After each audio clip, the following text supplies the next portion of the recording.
ಕ್ರಿಸ್ತಶಕ 1525ರಲ್ಲಿ ಪೋರ್ಚುಗೀಸರು ಮೊದಲನೇ ಸಲ ಉಳ್ಳಾಲದ ಬಂದರಿನ ಮೇಲೆ ದಾಳಿ ಮಾಡಿದರು. ಅಂದಿನಿಂದ ಸುಮಾರು 4 ದಶಕಗಳ ಕಾಲ ಅಬ್ಬಕ್ಕ ಅವರ ವಿರುದ್ಧ ನಿರಂತರವಾಗಿ ಹೋರಾಡಿದ್ಲು. ಅಬ್ಬಕ್ಕ ಹೆಸರಿಗಷ್ಟೇ ರಾಣಿಯಲ್ಲ, ಅವಳು ಯುದ್ಧ ತಂತ್ರದಲ್ಲಿ ನಿಪುಣೆ ಆಗಿದ್ಲು. ಸಮುದ್ರ ಮಾರ್ಗಗಳನ್ನು ಚೆನ್ನಾಗಿ ಬಲ್ಲವಳಾಗಿದ್ದ ಚಾಣಾಕ್ಷ ನಾಯಕಿ. ಅಬ್ಬಕ್ಕನ ಆಡಳಿತದ ವಿಶೇಷ ಅಂದರೆ ಅವಳ ಸೈನ್ಯದ ವೈವಿಧ್ಯತೆ. ಅವಳ ಸೈನ್ಯದಲ್ಲಿ ಬಿಲ್ಲುಗಾರರು, ಈಟಿಗಾರರು ಮತ್ತು ದಕ್ಷ ನೌಕಾದಳ ಇತ್ತು. ದಕ್ಷಿಣ ಕನ್ನಡದ ಮೊಗವೀರರು ಮತ್ತು ಮಾಪಿಳ್ಳೆ ಮುಸ್ಲಿಮರು ಅಬ್ಬಕ್ಕನ ನೌಕಾದಳದ ಬೆನ್ನೆಲುಬಾಗಿದ್ರು. ಮಲಬಾರಿನ ಕುಂಜಾಲಿ ಮರಕ್ಕಾರ್ ಸೈನ್ಯದ ಜೊತೆಗೂ ಅಬ್ಬಕ್ಕ ರಾಜತಾಂತ್ರಿಕ ಸಂಬಂಧ ಹೊಂದಿದ್ಲು.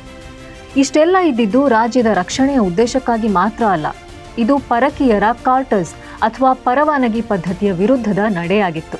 ನಮ್ಮ ಮಣ್ಣಲ್ಲಿ ನಾವು ಬದುಕೋದಕ್ಕೆ, ಪರದೇಶಿಗಳಿಗೆ ಸುಂಕ ಕೊಡೋದಕ್ಕೆ ಅಬ್ಬಕ್ಕ ವಿರೋಧಿಸಿದ್ಲು.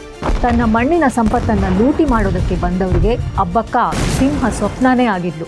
ಅಭಯರಾಣಿ ಅಬ್ಬಕ್ಕನ ಪೂರ್ತಿ ವಿಡಿಯೋವನ್ನು ಟೇಲ್ಸ್ ವಿತ್ ರಶ್ಮಿ ಯೂಟ್ಯೂಬ್ ಚಾನೆಲ್ನಲ್ಲಿ ನೋಡಿ.